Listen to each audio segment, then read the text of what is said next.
किधर है? पकड़ो इसको, पकड़ो पकड़ो पकड़ो इसको, पकड़ो इसको। जनता अपनी सुरक्षा का इंतजाम खुद करने को मजबूर है और इतनी डरी हुई है कि किसी निर्दोष इंसान की जान लेने से भी नहीं चूक रही। रिपर।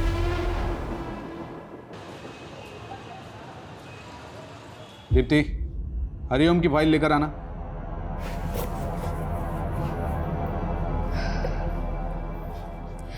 सर, मैंने ये केस पढ़ा है, क्लाइंट से बात भी की है। ये उतना बड़ा केस नहीं है, छोटा मोटा फ्रॉड का केस है। अच्छा। सर, मैं आपके अंडर 2 साल से बहुत कुछ सीख रही हूँ। अगर आपको ठीक लगे तो क्या मैं ये केस देख सकती हूँ, हैंडल कर सकती हूँ? मैंने दीनानाथ की नहीं, हरिओम की फाइल मंगाई थी। जाओ, सही फाइल लेकर आओ। Sorry sir. 2 साल में केस के फाइल के बारे में पता नहीं और केस चाहिए इन्हें।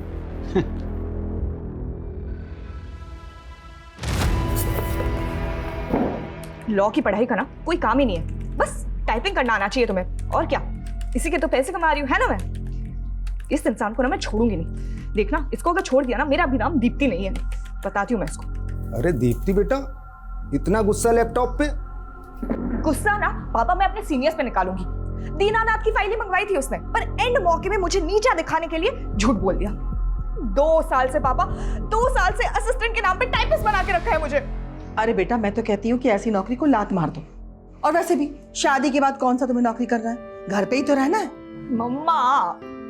हाँ, जैसे ये आपके साहबजादे पूरा दिन घर में पड़े पड़े मोबाइल से दुश्मनी निकालते हैं। अरे आप घूम फिर के हमारे पीछे क्यों पड़ जाते हैं? पापा, हमारे पास ना एक बहुत बढ़िया बिजनेस प्लान है, बस एक बार फाइनेंसर मिल जाए। कुल 5 लाख रुपए की जरूरत है। अरे एक ख्याली पुलाव से बाहर निकलो और कुछ काम धंधा करो, समझ में आया? आप लेकिन इसके साथ हमेशा ऐसे क्यों करते हैं? हाँ, जब देखो इसके पीछे पड़ जाते हैं। अरे बेटा, छोड़ना क्यों? कहीं और जाओगी तो फिर से शुरुआत करनी पड़ेगी, हैं? यहीं टिकी रहो, आखिर कुछ सीख ही रही हो ना। कुछ जा तो नहीं रहा है आपका? कितना सीखूंगी पापा, अब मुझे केस चाहिए। अरे केस भी मिलेगा, एक दिन इतना केस मिलेगा कि रातों रात तुम्हारा नाम होगा। जज, वकील, क्लाइंट सब तुम्हारे आगे पीछे होंगे। तब ना पापा, मैं सत्यनारायण को अपना असिस्टेंट बना के बहुत सुनाऊंगी। बिल्कुल सुनाना, मगर ये ऐसा उदास चेहरा अच्छा नहीं लगता है। एक बार फिर से मुस्कुरा दे मेरा बेटा। मेरा बेटा। मैडम जी, ये देखिए कितना प्यारा कलर है। एक मिनट मैडम। हेलो, अरे ज्ञान भाई साहब, नमस्कार। कैसे याद किया? ये बताने के लिए फोन किया था कि संडे हमें शोरूम चलना है। शोरूम?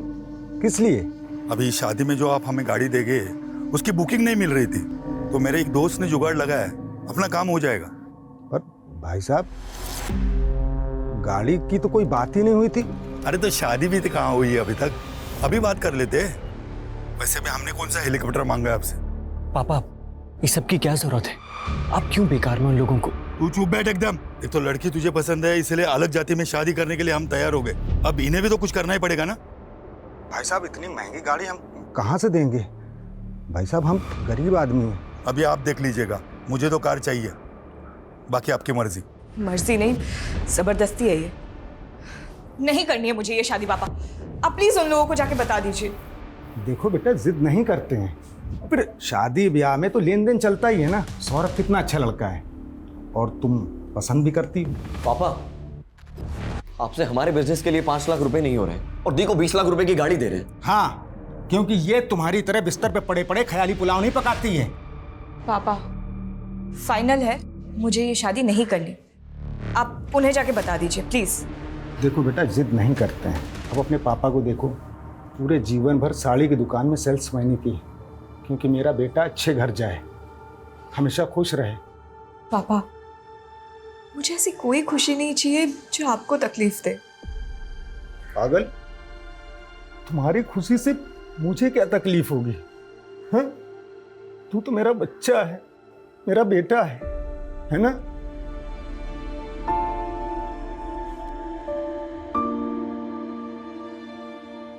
डॉक्टर, 6 साल हो गए हमारी शादी को और 1 साल से तो आपके चक्कर काट रहे हैं, फिर भी बच्चा नहीं हुआ। आप ट्रीटमेंट करवाइए और भगवान पे भरोसा रखिए, सब अच्छा होगा। और लोगों का क्या है, लोग तो बातें करते ही रहते हैं। बाहर वाले क्या, अब तो रिश्तेदार भी हमें ताना मारने लग गए। सब बोलते हैं कि सबको बच्चे हो रहे हैं, बस हमारा ही बच्चा नहीं हो रहा। हम जब मर जाएंगे तो हमारी चिता को आग लगाने वाला भी कोई नहीं होगा।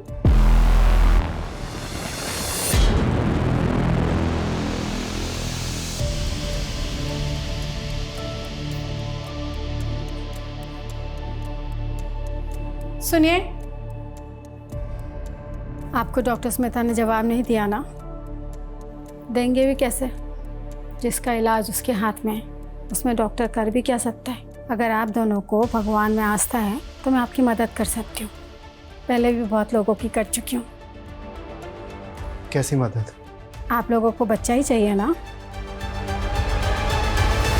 चारों तरफ भय का माहौल है। लखनऊ में जनता सड़क ही नहीं घर में भी असुरक्षित है। पता नहीं कब कहां से आकर वो हत्यारा उन्हें अपना शिकार बना ले।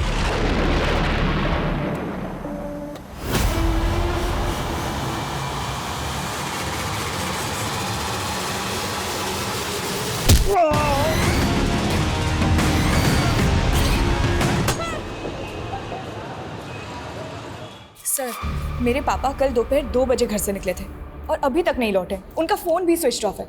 हमने हमारे रिश्तेदारों से, उनके दोस्तों से, वो जहाँ काम करते हैं वहाँ भी हर जगह पता किया, पर वो कहीं नहीं मिले। मुझे उनके लिए बहुत डर लग रहा है सर। अभी तो 24 घंटे हुए नहीं है। आप एक काम कीजिए, 24 घंटे के बाद आइए। सर, मेरा नाम एडवोकेट दीप्ति वर्मा है।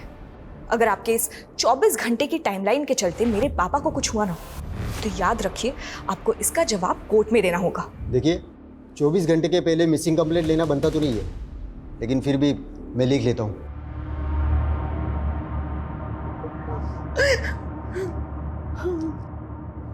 देखिए, आप घबराइए मत, अवतार भाई साहब जल्दी आ जाएंगे।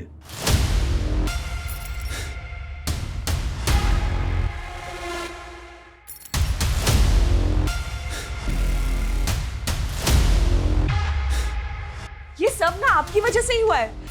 आपके कार की डिमांड की वजह से पापा कितना परेशान रहते थे।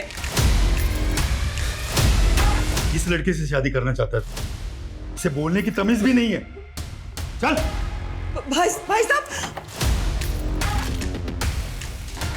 आप ठीक तो हैं? तलाशी लो, पूरे घर की तलाशी लो। एविडेंस को सील करो और इसे वापस जीप में डालो। आपने उस हत्यारे के बारे में तो सुना होगा ना, जो लखनऊ में इनोसेंट लोगों को मारकर लूटपाट कर रहा है। वो सीरियल किलर। करेक्ट, और वो सीरियल किलर कोई और नहीं, आपके पापा हैं। कुछ भी बोल रहे हैं आप। मेरे पापा एक शरीफ सीधे साधे इंसान ने 7 मर्डर खुद कबूल किए हैं। पिछले साल अलीगंज में एटीएम किलिंग से लेकर 2 दिन पहले हुए हस्बैंड वाइफ के डबल मर्डर, ये जो एविडेंस मिले हैं इसी केस के हैं, जो आपके घर से बरामद हुए। मेरे पति ऐसा नहीं कर सकते। आपको कोई गलतफहमी हुई है। सर, आपको कोई आप मेरे पापा को ऐसे नहीं लेके जा सकते।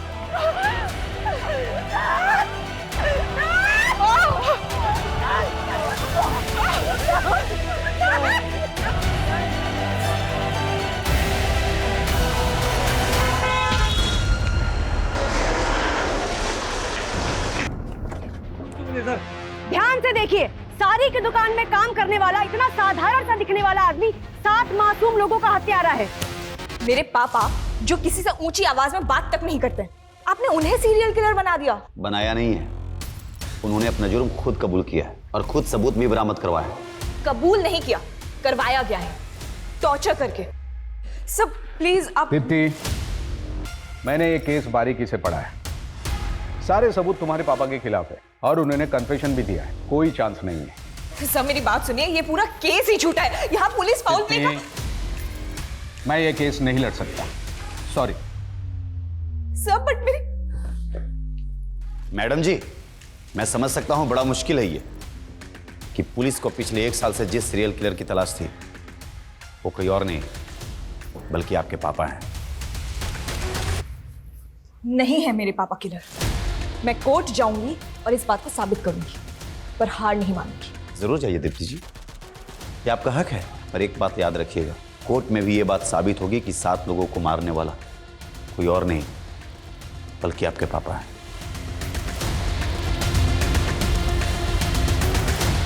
दीप्ति जी, क्या आपको कभी एहसास हुआ कि आपके पापा एक सीरियल किलर हैं जिन्होंने इतने लोगों की हत्या करी है? क्या आपको कभी उनसे डर लगा?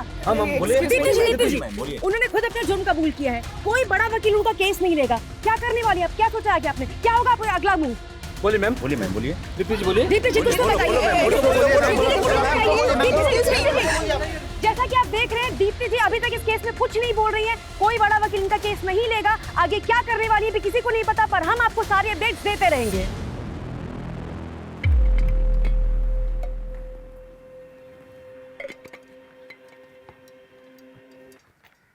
योर ऑनर, पुलिस ने मेरे पिता अवतार वर्मा को 8 अगस्त 2022 को किडनैप किया, टॉर्चर किया और जबरदस्ती उनसे वो जुर्म कबूल करवाए जो उन्होंने किए ही नहीं थे। ऑब्जेक्शन माय लॉर्ड, ये बिना किसी पुख्ता सबूत के पुलिस पर इल्जाम लगा रही है, जैसे पुलिस कोई किडनैपिंग गैंग चला रही है। मिस दीप्ति, आपने अपने पिता की मिसिंग कंप्लेंट लिखवाई थी? ये है मेरे पिता की मिसिंग कंप्लेंट की कॉपी जो हमने लिखवाई थी। बावजूद इसके पुलिस ने हमें 2 दिन तक कुछ इन्फॉर्म नहीं किया। कैसे इन्फॉर्म करता योर ऑनर? अक्यूज ने 2 दिन तक मुंह ही नहीं खोला।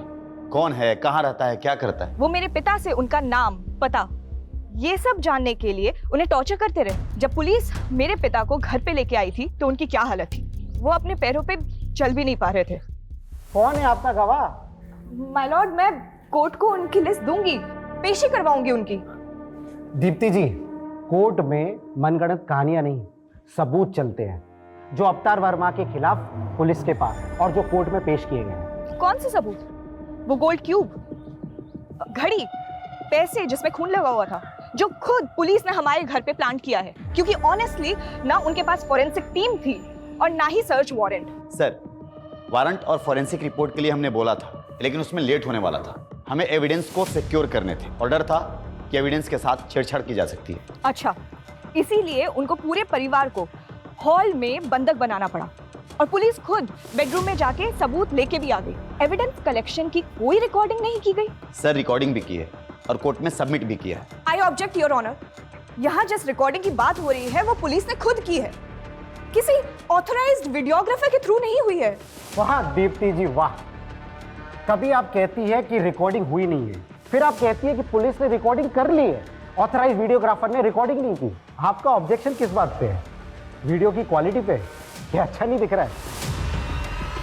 दीप्ति जी, अगर हम मान भी ले कि आपके पिता इनोसेंट हैं, फिर भी पुलिस के पास क्या कारण है कि वो उन्हें झूठे केस में फंसाएगी?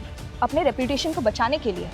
हम सबको पता है पिछले 1 साल से पुलिस किलर को नहीं पकड़ पाई है। फिर अचानक एक दिन उन्होंने मेरे पापा को पकड़ा और जेल में डाल दिया, जबकि एक्चुअली सीरियल किलर अभी तक बाहर घूम रहा है। 7 लोगों का मर्डर हुआ है। सच का जानना जरूरी है, जो पुलिस इन्वेस्टिगेशन में सामने नहीं आ पाया है। ये कोर्ट ऑर्डर देती है कि इस केस की जांच क्राइम ब्रांच से करवाई जाए, ताकि सच जनता के सामने आ सके। सीरियल किलर केस जांच में गड़बड़ी के आरोप के बाद केस क्राइम ब्रांच को सौंप दिया गया है, इस उम्मीद के साथ कि सच सामने आएगा।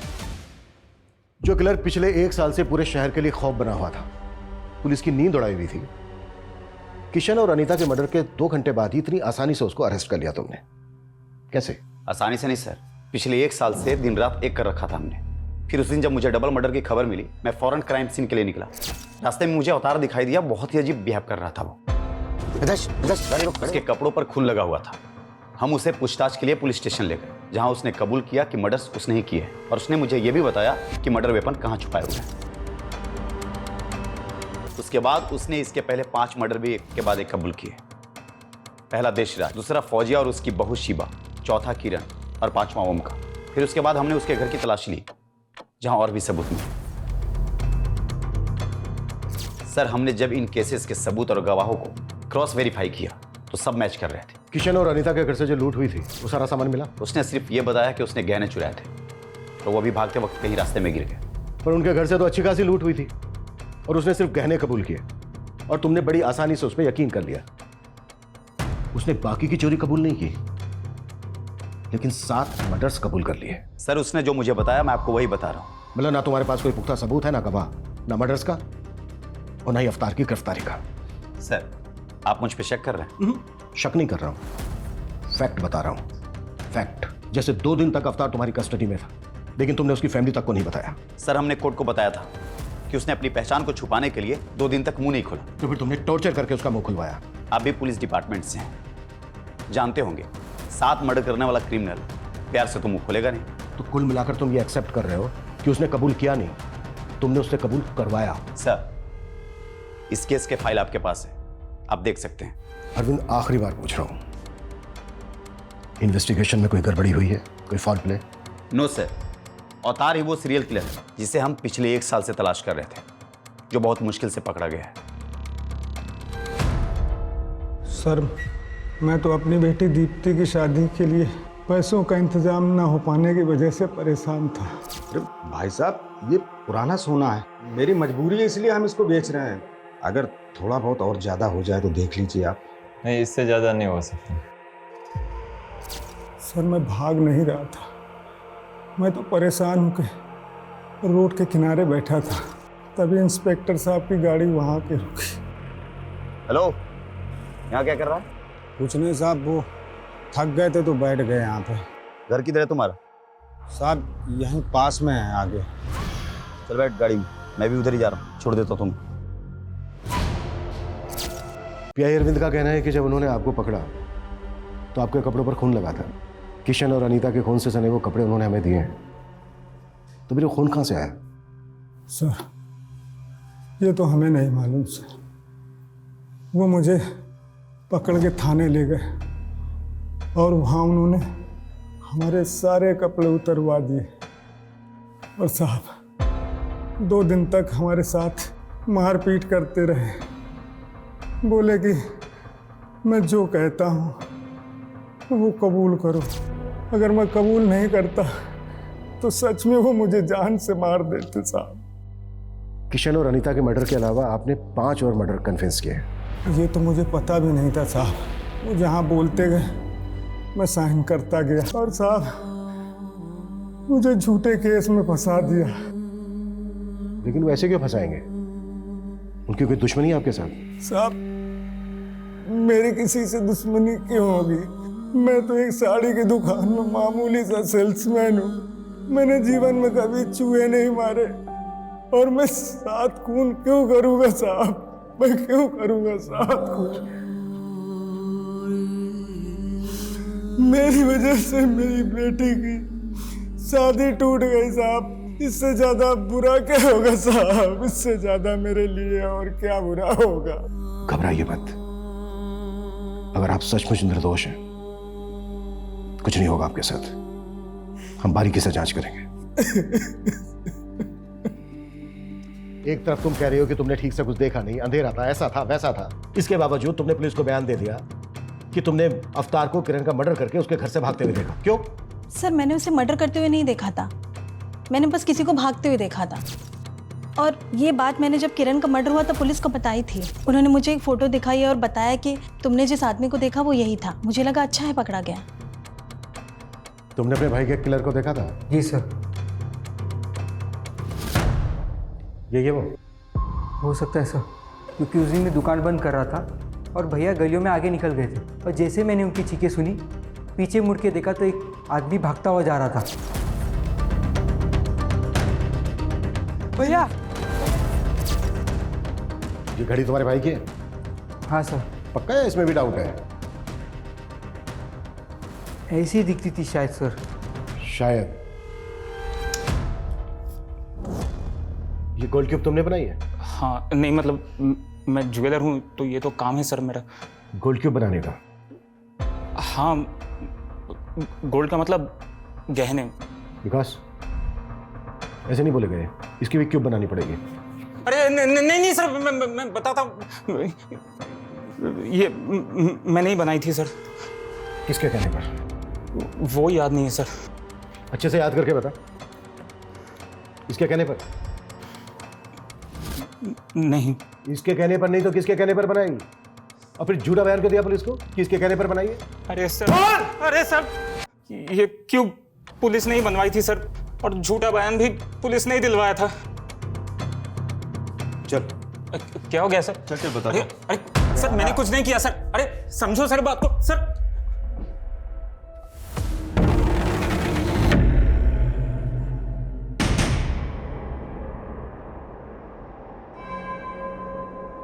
किशन अनीता के मर्डर केस की इंफॉर्मेशन तुम्हें किसने दी? ऑफिशियल या फिर कोई पर्सनल सोर्स था? उससे क्या फर्क पड़ता है सर?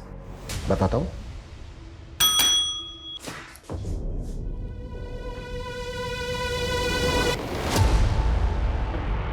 पहचानते हो इसे? Mithilesh Kumar, police driver. इसने पुलिस को इन्फॉर्म करने के बजाय अपने पर्सनल नंबर से तुम्हारे पर्सनल नंबर पर कॉल करके मर्डर की इन्फॉर्मेशन दी। मिथिलेश कुमार उर्फ तुम्हारा ड्राइवर, मिथिलेश कुमार उर्फ विक्टिम अनीता का मुंह बोला भाई।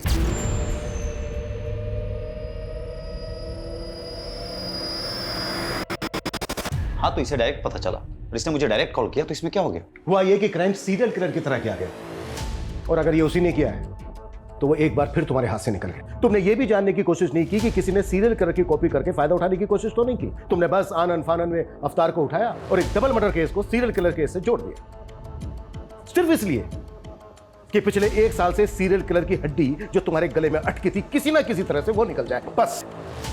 सर, ऐसा कुछ भी नहीं। अच्छा, एक बात बताओ, देशराज मर्डर केस में जो सीसीटीवी फुटेज है उसमें किलर का चेहरा नहीं दिख रहा, फिर तुमने ये कैसे डिसाइड कर लिया कि वो अवतार है? सर, मैंने डिसाइड नहीं किया, अवतार ने खुद कबूल किया था। ठीक वैसे ही ना, जैसे कि उसने बाकी के मर्डर्स कबूल किए। ये अवतार की मेडिकल रिपोर्ट 1 महीने से ज्यादा हो गया है, उसकी अंदरूनी चोट भरी नहीं है, अभी तक बरकरार है। ऑप्शन क्या था उसके पास? अगर वो कबूल नहीं करता तो शायद तुम उसको कस्टडी में ही मार देते। सर, अवतार ने अनीता और किशन का मर्डर किया है और मर्डर वेपन उसने खुद बरामद करवाया। वही रोड ना जिसमें ब्लड के निशान तक नहीं है, फिंगरप्रिंट्स की तो बात ही कुछ और है। सर, उसने जानबूझ करके रॉड को पानी की टंकी में छुपाया था ताकि ब्लड और फिंगरप्रिंट्स दोनों धुल जाए। वाह, किलर तो बहुत स्मार्ट है और सेम टाइम पर बेवकूफ भी, क्योंकि उसने चोरी के गहने बेचने के बजाय उनकी गोल्ड क्यूब बनवाकर अपने घर में रख लिया। किरण मर्डर केस की विटनेस माला, उसने तुम्हें नहीं बताया, बल्कि तुमने उसे बताया कि उसने जिस भागते हुए आदमी को देखा था वो अवतार है। ठीक वैसे ही जैसे ओम के भाई दिनेश को तुमने बताया कि उसने भी जिस भागते हुए आदमी को देखा था वो अवतार है। इन दोनों ने तो अवतार को पहचाना भी नहीं। मर्डर के वक्त जो उन्होंने स्टेटमेंट दी थी उसमें भागते हुए आदमी को अवतार के साथ रिप्लेस करके उसे बयान की शक्ल देकर उनके स्टेटमेंट पर साइन ले लिए। दिनेश ने अपने भाई की घड़ी तक को नहीं पहचाना है। सर, पता नहीं अब ये दिनों झूठ क्यों बोल रहे हैं। झूठ वो लोग नहीं बोल रहे हैं जो तुम बोल रहे हो। जिस ज्वेलर से तुमने गोल्ड क्यूब बनवाई है ना, उसने बयान दिया है कि अवतार ने गोल्ड क्यूब नहीं बनवाई है बल्कि पुलिस ने बनवाई है, और पुलिस ने उससे झूठा बयान लिखवाया है। ठीक है, मैं मानता हूं कि इस सीरियल किलर केस में मैंने उसे गलत तरीके से फ्रेम किया ताकि ये सीरियल किलर केस का सरदर्द हमेशा के लिए खत्म हो जाए। और ये सच है सर कि अनीता और किशन का मर्डर अवतार ने किया। बस कर अरविंद, बस कर, कुछ तो शर्म कर यार। एक डबल मर्डर केस को सीरियल किलर मर्डर केस के साथ जोड़कर तुमने ना सिर्फ इस केस को खुला छोड़ दिया है, बल्कि उस सीरियल किलर को भी मैसेज दे दिया है कि तू आजाद है, जो चाहे करना चाहे कर, हम तुझे ढूंढ ही नहीं रहे, हम तो ऑलरेडी किसी को बलि का बकरा बना चुके हैं। जा सकते हो तुम, सस्पेंशन लेटर बहुत जल्द तुम्हें मिल जाएगा। सर, मैं सच बोल रहा हूं, अवतार ने ही अनीता और किशन का मर्डर किया। Please go. Okay sir. Sir, अगर अवतार ने किशन और अनीता का मर्डर नहीं किया तो फिर किसने मारा होगा उन लोगों को? रिपर ने? शायद सीरियल किलर नहीं किया हो, या ये भी हो सकता है कि किसी ने बहती गंगा में हाथ धो लिया हो। मे बी वो अवतार भी हो सकता है। विकास, ये पहले के 5 मर्डर काफी पहले हुए हैं और ये दोनों मर्डर्स अभी अभी हुए हैं। हो सकता है क्राइम सीन से हमें कुछ मिल जाए। हमें इस केस पर आज से ही, बल्कि अभी से लगना होगा। केस से रिलेटेड जो भी मटेरियल है उसकी अच्छे से जांच करनी होगी, और जरा पता करो कि अवतार का अनीता और किशन के साथ कोई कनेक्शन है क्या। Okay sir.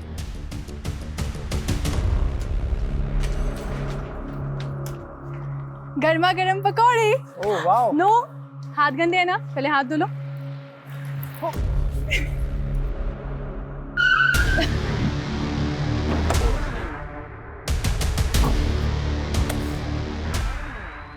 ये तो किशन और अनीता का घर है, तुम लोग क्या कर रहे हो यहाँ पे? उनका घर था, अब ये हमारा घर है, और हमसे ही पूछ रहे हैं हमारे घर में कि हम कौन है। आप लोग कौन है? Police, crime branch.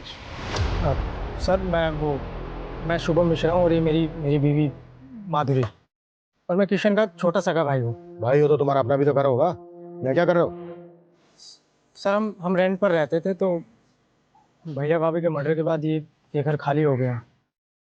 और वैसे भी कुछ टाइम पहले तक हम यहीं रहते थे। तो भाई यहाँ से खाली करके गए क्या? खाली किया नहीं था, करवाया था। जब तक वो लोग दुबई में थे तब तक हमसे रखवाली करवाई इस घर की, और जैसे ही वापस आ गए लात मार के निकाल दिया हमें। और वैसे भी सर अब तो ये घर खंडहर ही होता ना, उससे बेहतर है ना कि हम लोग यहाँ रह रहे हैं, कम से कम घर की देखभाल हो जा रही है। वो दुबई से आए क्या वापस? सर वो आना ही था ना, अब दीदी के खर्चे इतने ज्यादा थे, कमाई इतनी कम थी, तो आना तो पड़ेगा ना। तुम काम क्या करते हो? मैं काम ढूंढ रहा हूँ सर। घर देख रहा है, दिखाओ। चलिए। चल।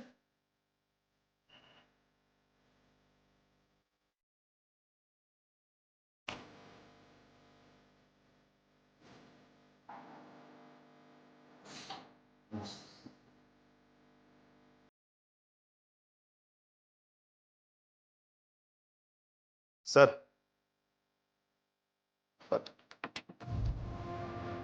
और अनीता की यहाँ पर सर फ्लोर पे ब्लड ट्रेल को देख के लग रहा है कि यहाँ से अनीता की बॉडी को घसीट के ले जाकर वहां पे रखा गया। सर पूरा घर बिखरा पड़ा था, लगता है ये मर्डर लूट के इरादे से किया गया।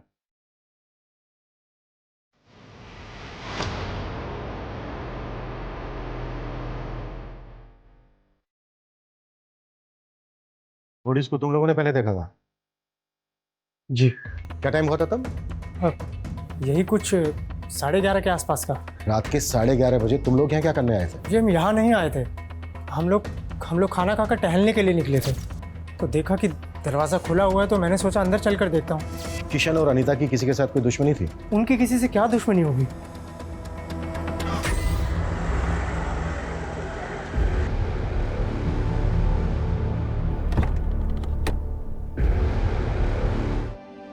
पापा हमेशा से कहते थे कि मुझे एक बहुत बड़ा केस मिलेगा, पर मुझे नहीं पता था कि मैं पापा के लिए केस लड़ूंगी। चुप हो जा बेटा, सारी जिंदगी तेरे पापा ने तेरे लिए संघर्ष किया, लेकिन आज तूने उनका कर्ज चुका दिया बेटा। नहीं माँ, मैं मर भी जाऊं ना तो पापा का कर्ज कभी नहीं चुका सकती। Welcome back. और कैसा है मेरा बेटा? बिल्कुल ठीक।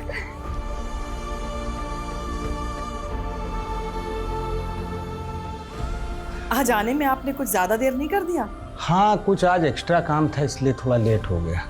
वैसे पापा, सैटरडे संडे को आपको ऐसा क्या काम होता है? बेटा वही काम बेटा जिससे कुछ एक्स्ट्रा पैसे आ सके, ताकि हम आपको एक बड़ा वकील बना सकें। सर ये किशन का भाई शुभम और उसकी पत्नी कुछ टेढ़ी खीर नहीं लग रहा है? टेढ़ी खीर तो है। इन दोनों पति पत्नी के बारे में पता करो। Okay sir. एक बात मुझे बहुत परेशान कर रही है। क्या सर? अगर अवतार सीरियल किलर नहीं है तो इसका मतलब यह है कि सीरियल किलर अभी भी आजाद घूम रहा है और वो किसी और को भी अपना अगला शिकार बना सकता है।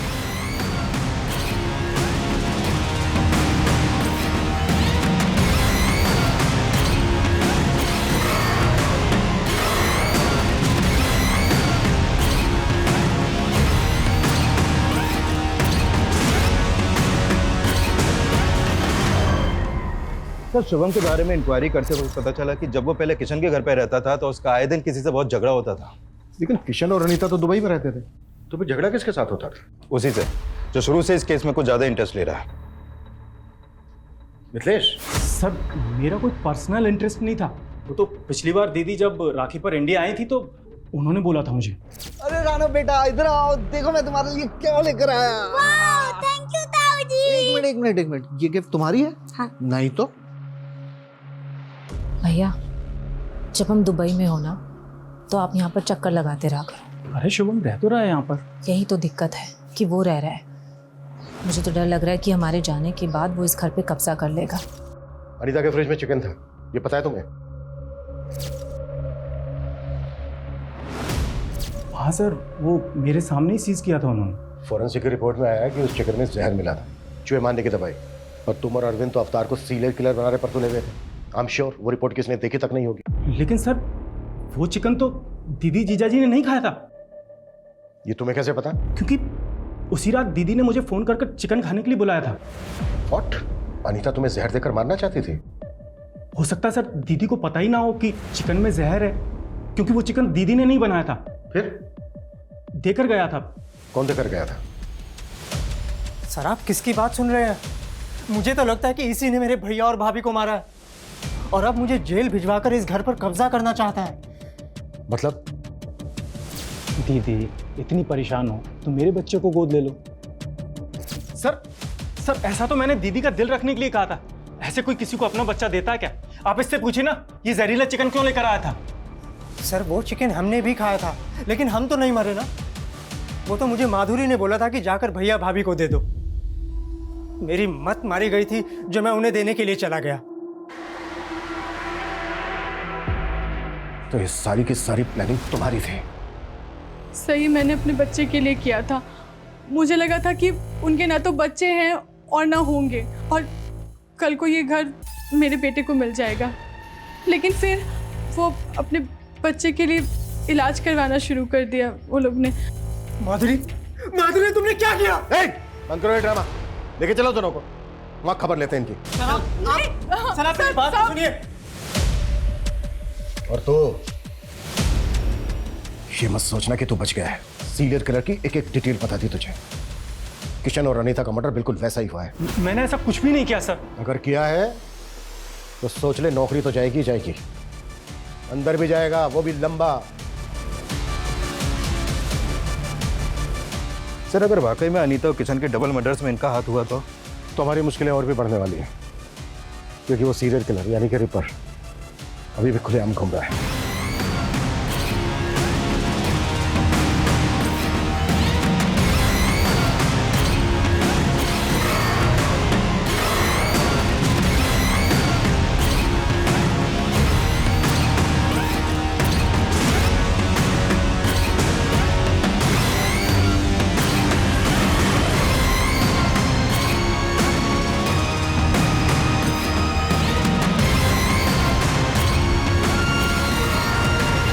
सर शुभम और माधुरी के पास मर्डर का मोटिव है और उस रात की इनकी एक्टिविटी से भी लग रहा है कि ये लोग मर्डर कर सकते हैं, लेकिन अभी तक इस बात पर अड़े हुए हैं कि इनका इस मर्डर में कोई हाथ नहीं है। शुभम और माधुरी तो सस्पेक्ट हैं ही, लेकिन हमें मिथिलेश को भी ध्यान में रखना होगा।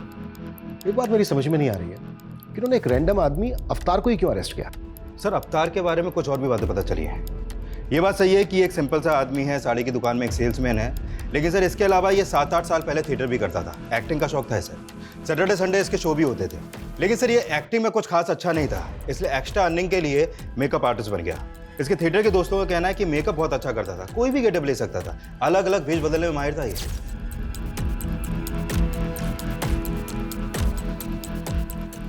सर आपने अभी की ब्रेकिंग न्यूज देखी? क्या न्यूज है? जैसी करनी वैसी भरनी का ताजा उदाहरण है लखनऊ सीरियल किलर केस का मामला। जब वो दबे पांव अपना अगला शिकार करने जा रहा था, लोगों ने उसे देखा और उन्हें शक हुआ। सर ये तो बच्चा है, माइनर है, इसकी हालत देख के लगता नहीं है कि ये किसी बच्चे को भी कंट्रोल कर सकता है। सर मुझे लगता है कि भीड़ ने गुस्से में आके फिर एक बच्चे की जान ले ली। सिचुएशन को कंट्रोल करना पड़ेगा। इस रिपर ने पूरे शहर को पैनिक कर दिया है। लोग इतने डरे हुए हैं कि किसी की भी जान लेने पर उतार हुए हैं। सर अनीता और किशन के कॉल रिकॉर्ड आ गए हैं। उनके कॉल रिकॉर्ड में किसी बाबा का नंबर तो नहीं मिला है, लेकिन एक नंबर है जिस पर मर्डर वाले दिन किशन ने कई बार कॉल किए हैं और लास्ट कॉल रात 11 बजे के आसपास हुई है। कौन है वो? राधा। सर ये उसी क्लिनिक में नर्स है जहाँ पर किशन अनीता का इलाज करवा रहा था। मर्डर वाली रात इन दोनों की लोकेशन किशन के घर के आसपास की थी। दोनों सर मुझे यहाँ क्यों लेके आए? मैंने क्या किया है? सब पता चल जाएगा। उधर देखो मुकेश। गुड, काफी समझदार हो दोनों। अब डायरेक्टली पूछ रहा हूं, मार खा के बोलोगे या फिर बिना मार खाए? बोलो।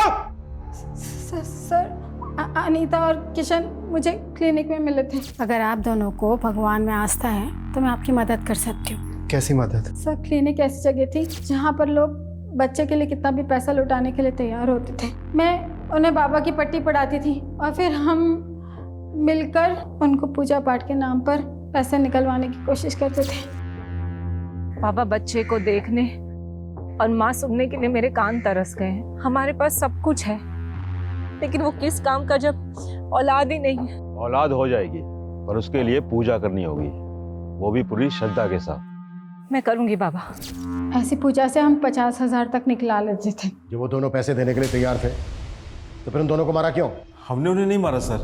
ड्रामा मत करो, क्योंकि ये पता चल चुका है हमें, तुम दोनों गए थे वहां पर। हम वहां पर सिर्फ पूजा करने के लिए गए थे सर। हमारे पहुंचने से पहले वहां पर कांड हो चुका था।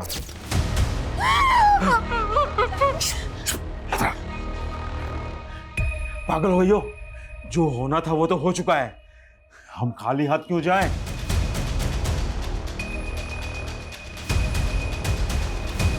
सर, हमने सिर्फ चोरी की है, किसी को मारा नहीं है सर। चोरी का सामान कहाँ है? सर हमारे पास है, हम दे देंगे, हम सब दे देंगे सर। पता ही ज़्यादा कीमती है, लेकिन चोरी के है ना 8 से 10 लाख रुपए मिलेंगे। चाहिए तो बोलो, नहीं तो रुको।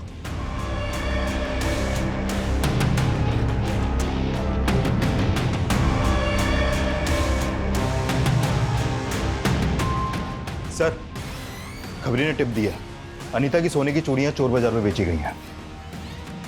बेचने और खरीदने वाले की कोई इन्फॉर्मेशन? खरीदने वाले की है, बेचने वाले की वो बताएं। सर सर राधा और बाबा ने जो सामान चोरी किया था, वो सामान भी साड़ी भी मिली है, जो ठीक उसी दिन खरीदी गई थी जिस दिन अनीता और किशन का मर्डर हुआ था। इसमें सर स्लिप है, उसमें डेट भी पड़ी हुई है।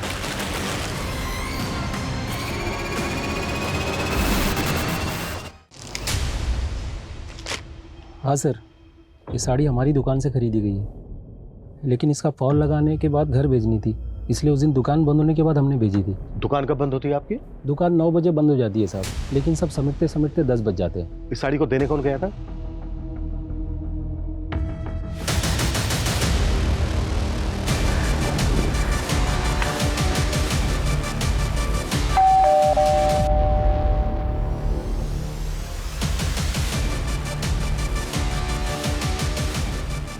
दीप्ति, तुम्हें अपने फादर को न्याय दिलवाना था ना? मिल जाएगा।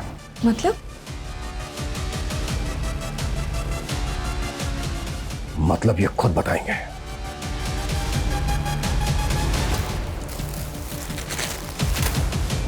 ये है ना वो साड़ी जो तू अनीता को डिलीवर करने उसके घर गया था, और जब हमने तेरे से पूछा कि किशन और अनीता को जानता है क्या, तो क्या बोला तूने? कि तूने उनको कभी देखा नहीं। इतनी कमजोर याददाश्त है तेरी। देखिए, आप मुझे फंसा रहे हैं। मैं मीडिया में जाके बोलूंगा कि आप लोग मुझे जबरदस्ती। अभी बाहर मीडिया से जाकर मैंने बोल दिया ना कि ये सारी की सारी प्लानिंग तेरी बेटी की थी। तो जितना टाइम लगा है ना उसे अपना नाम बनाने में, उससे कहीं कम टाइम लगेगा उसका नाम खत्म होने में। अब बोल, अकेले जेल जाएगा या फिर अपनी बेटी के साथ? दीप्ति, दीप्ति मेरी बेटी मेरी जान है। उसके लिए बड़े घर का रिश्ता आया तो मुझे लगा कि मेरी बेटी बड़े घर जाएगी तो जीवन भर खुश रहेगी, पर उन्होंने शादी में 20 लाख की कार मांग दी। मैं बहुत परेशान था, कुछ समझ में नहीं आ रहा था। फिर सेठ जी ने ये साड़ी डिलीवर करने के लिए दी और मैं सोचते सोचते कब वहाँ पहुँच गया। मैडम जी, आपकी साड़ी एक बार ठीक से चेक कर लीजिए। तभी मेरी नज़र उन गहनों में पड़ी। उसके गहने मेरे दिमाग में घूमते रहे कि अगर ये गहने मुझे मिल जाएंगे, मेरी बेटी की शादी अच्छी से धूमधाम से हो जाएगी। सीरियल किलर के बारे में टीवी में देखा था, तो ठीक उसी तरह उनके सारे गहने ले लिए थे। पर मैं इतना डर गया था, डर के मारे इधर उधर भटक रहा था, और तभी वहाँ पुलिस की गाड़ी आ गई। तू एक आम आदमी है, इतना बड़ा क्राइम करके तूने पुलिस को बेवकूफ़ बनाया, कैसे?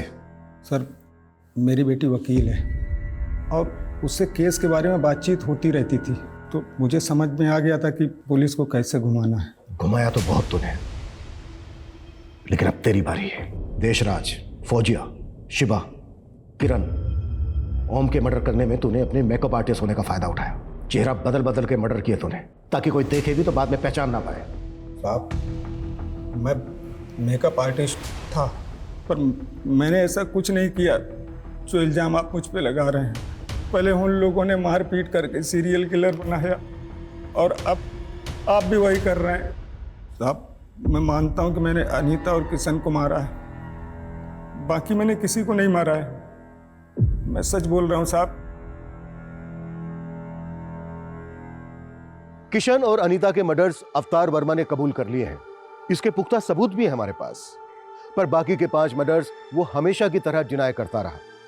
हालांकि हमने बहुत कोशिश की, पर साबित करना हमारे लिए आसान नहीं था। इसके बावजूद हम आज भी पूरी कोशिश कर रहे हैं उन केसेस को सोल्व करने की। जय हिंद।